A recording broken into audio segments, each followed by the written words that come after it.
আসসালামু আলাইকুম প্রিয় ফুটবল ফ্যান্স।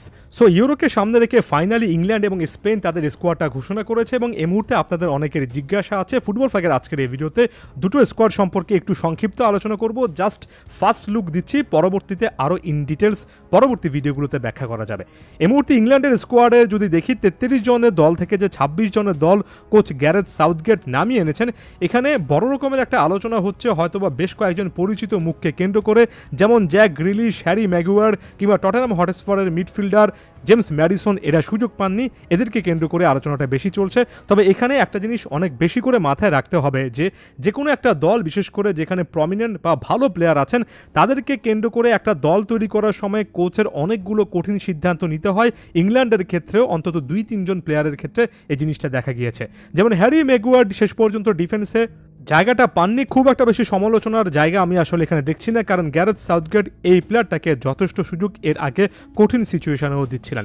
জ্যাক গ্রিলিশের ক্ষেত্রে এই জিনিসটা একেবারে ক্লিয়ার না হলেও অনেকটুকু বোঝা যাচ্ছিল যে যেহেতু ম্যানচেস্টার সিটিতে খুব একটা বেশি এই সিজনে সুযোগ পাননি বা আগের মতো বা আগের সিজনের তুলনায় সুযোগ পাননি, জাতীয় দলে সেটার একটা নেগেটিভ ইম্প্যাক্ট হয়তোবা পড়বে। তবে টটেনহামের অ্যাটাকিং মিডফিল্ডার জেমস ম্যাডিসনকে অনেকেই কিন্তু আসলে দলে চাচ্ছিলেন এবং আমার কাছে মনে হচ্ছিল শেষ পর্যন্ত তিনি দলে থাকবেন। বিশেষ করে মিডফিল্ডে একটা অ্যাটাকিং অপশান, একটা ক্রিয়েটিভ অপশানের হয়তোবা দরকার ছিল। হয়তোবা এই জিনিসটা আসলে একটু হার্শ ডিসিশন হয়েছে, তারপরেও এই জিনিসটা বুঝতে পারছি, কারণ এর আগের ম্যাচগুলোতে দেখেছি, যেমন সর্বশেষ ম্যাচও দেখলাম বেলজিয়ামের বিপক্ষে, সেখানে আসলে বেলিংহামকে একটু হাই অন দ্য পিচ খেলিয়েছেন কোচ সাউথগেট, অর্থাৎ এখানে বেলিংহামকে কেন্দ্র করে আলাদা রকমের একটা প্ল্যান আছে। এরপর ওভারঅল যদি ইংল্যান্ডের এই স্কোয়াডটার কথা বলি, যথেষ্ট ব্যালেন্সড একটা স্কোয়াড, এমন একটা স্কোয়াড যে স্কোয়াডে যথেষ্ট অপশন আছে, এই জিনিসটাই মনে হবে। একেবারে পজিশন বাই পজিশন ধরে বলছি না, শুধুমাত্র একটা জিনিসে ফোকাস করি। যেমন আপনি যদি এই মুহূর্তে ট্রেন্ট আলেকজান্ডার আর্নল্ডকে একজন মিডফিল্ডার হিসেবে ধরেন এবং তার সামনে অর্থাৎ ফাইনাল থার্ডের একটা জায়গায় অ্যাটাকিং মিডফিল্ডে যদি আপনি জুড বেলিংহামকে চিন্তা করেন, দুই ফ্ল্যাঙ্কে আপনি Bukayo Saka, Cole Palmer, Phil ফোডেনের মতো প্লেয়ারকে দেখতে পারবেন, তার সামনে আপনি হ্যারি কেনকে পাবেন। বাট জাস্ট চিন্তা করে দেখুন যে মিডফিল্ড টু ফাইনাল থার্ডে গ্যারেথের কাছে অর্থাৎ সাউথগেটের কাছে কি পরিমাণ অপশান আছে। কোচ যদি অপশানগুলোকে কাজে লাগাতে পারেন, এর পাশাপাশি মিডফিল্ডে যেহেতু কনল গ্যালাঘার, যিনি কিনা সিজনে ইনফর্ম ছিলেন, ডেকল্যান রাইসের মতো অপশান আছে, কবি মাইনোর মতো উঠতি তারকা আছেন, ডিফেন্সে যেহেতু পরিচিত অনেকগুলো মুখ আছেন, যদি ওই ব্যালেন্সটা রাখতে পারেন, ইংল্যান্ড এবার ইউরোর হট ফেভারিট একটা দল।